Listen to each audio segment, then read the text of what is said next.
Okay, this is like part 4 sub 3412 of a 16-part story of Vaz and his Gen 2 and his nailing a tire and his buying a new tire and him mounting it. And I got pictures and or video and stuff.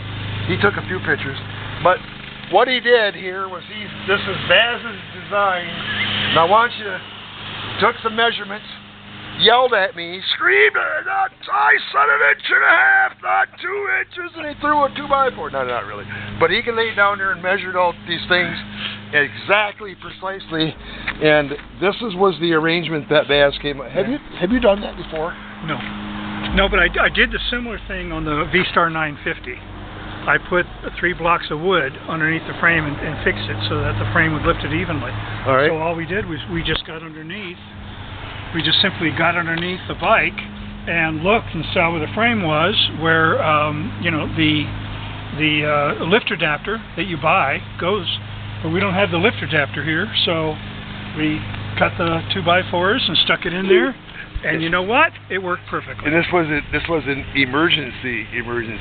We didn't have time to fab up lift adapters, mail away to Japan, who undercut Carbon One's idea and are selling them on eBay. We didn't have time for any of that, so we had to depend on Vaz. No, but I like Larry's better anyway. Yeah, but we had to depend on your brilliancy to do this. And look at this layout. This is I'm calling that 1.5 inches. 3 inches, 3 inches. That was about 12 inches. 12 inches, 12 inches. Okay, and then laid out just like that right there. Here, I'll show you. Here, look. Okay, you see the bike? We're on the right side of the bike, starboard if you're a sailor. That's how she goes. She goes in just like that. Hey, and she goes in right at that orientation. Yeah, where you see. And look at your clutch. If you can see it in your clutch. Yeah. If you can see that in your clutch, you got pretty good eyes there. You got pretty good eyes. That's about the orientation of it. Okay, time to go back to work. Wait a minute, I want to show them underneath here. I want to show them. No, let's leave it right there, and they can see.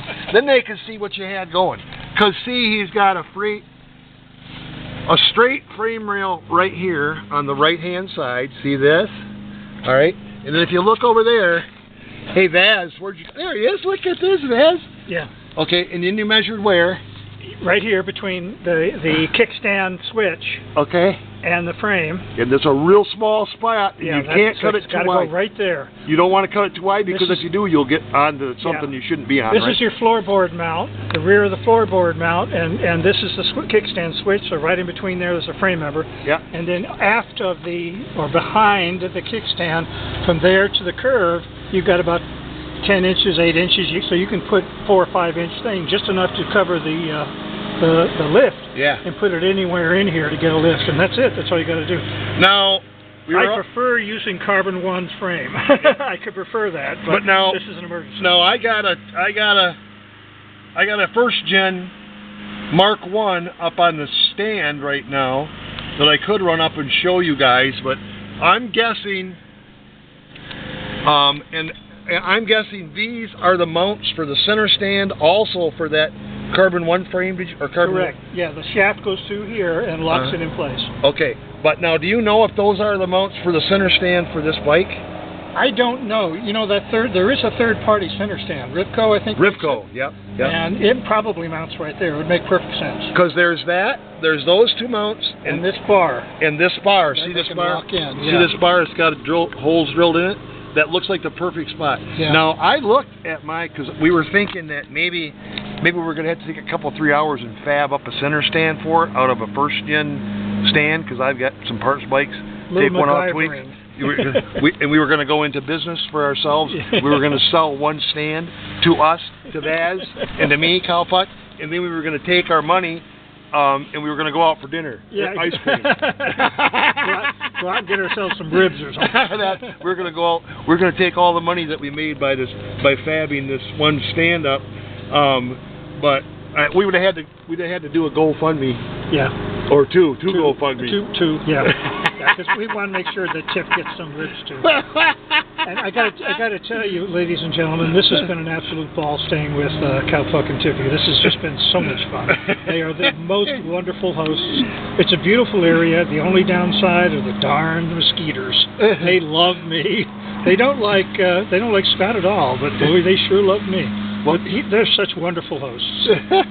So we've been eating good and playing hard. It's been a lot of fun. You know that can of DEET that I got? I bought this super extra strength DEET. It's good for it's good for ticks, skeeters, chiggers, spiders, chiggers, all that. Black flies, no-see-ums, the whole gamut. Well, in all seriousness, when we were talking on the phone about you coming here to visit us, and you told me you were allergic to what you were, I went to the store and I searched and I found the most powerful anti-bug stuff, spiders, everything. I'm like, that's what I want right there. And I've been spraying him down just a couple minutes ago now. I think this is about the 4th time today that he's bathing and stuff. Well, and he's working. Love me. He's working away, and all of a sudden he goes, "They're on my left side. They're on my left." So I went and got the DEET 49.5% military grade defoliage Agent Green. Yeah. Yeah, they don't like it. They don't like it. It worked. It worked. Well, okay, our Shinko is on, the rear tire is on. Now I just have to avoid any more nails, and we'll be good on the way home. You got to run it. So, you got to run it and break it in. We're going to run it. Let's go out this afternoon, take showers, clean up, and take Tip out for dinner. I don't think we should do that. I think we should right now just get on it and go run around a little bit. Check while we're still dirty in case we have to come back and rejack this thing all up again. No, I have absolute faith. This is like the 3rd time I've taken that rear end apart. It's a good thing. It's a good thing he took it apart because he would have. Hey, look, dog bones. He's got dog bones. There's dog bones. Yeah.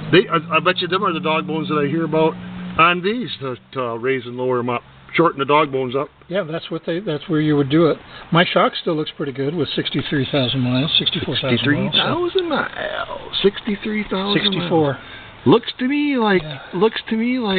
Yeah, it looks pretty good under here, doesn't it? Yeah, it was reasonably clean. I actually got underneath there and sprayed some cleaner in there and wiped it down, but that was probably just after I got it a couple of years ago. So she's due.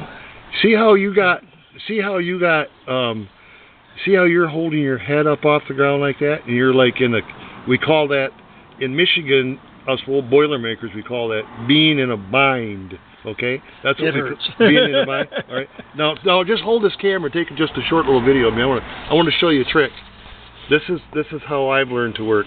See where my head is at? Yeah. I always make sure that I have a place for my head. And many times, if people would come to visit me, they never do. But if they ever did, and they caught me out here working on a bike, 9 chances out of 10, I would be like this right here. Yeah, resting your head on me. Sound asleep. Sound asleep. I'm dead serious. Yeah. Sawing logs, and it's really because my neighbors go by in there, and then I always get the, man, you are the workingest fool I've ever. Really? Yeah, man, you're always out there work under the car doing something. But this is because I'm talking to our club members. Yeah. A little inside information. Part of the code addendum that I wrote. It's sleeping. How's your neck, Baz? You getting into kink? No, actually, I'm trying to think of why there's only 3 overflow tubes. That's not an overflow tube. That's too big. There's 3 of them, and so there's one more missing. Well, that could be a breather for that, a breather for your battery, a breather for your. Those are too big for a carb overflow. Yeah, but how come there's only 3? I'm supposed to have 4, aren't I? Not. Well, if they were carbs, yeah. Yeah, if they were carbs. Well, I don't know. I've never bothered to clean them or trace them except when I first got them. Look how grubby we are. I know. Listen, we're going to have to clean each other off, and before we could take our shoes off, scrub up, take our shirts off, walk carefully in the house, take our clothes off, shower up, wad up our clothes and clean because you won't pay for it if I wouldn't do that anyway. I know. Not with Tippy. I know. My mommy brought me up well. My mommy, you're holding my camera, kinky. Don't do that. All right, so there we go, gang. Kinky camera. Oh, Well, I think we better go get. We better go for a ride. There goes Vaz. There goes Cowpuck. And what do we tell him, Vaz? Get out and ride.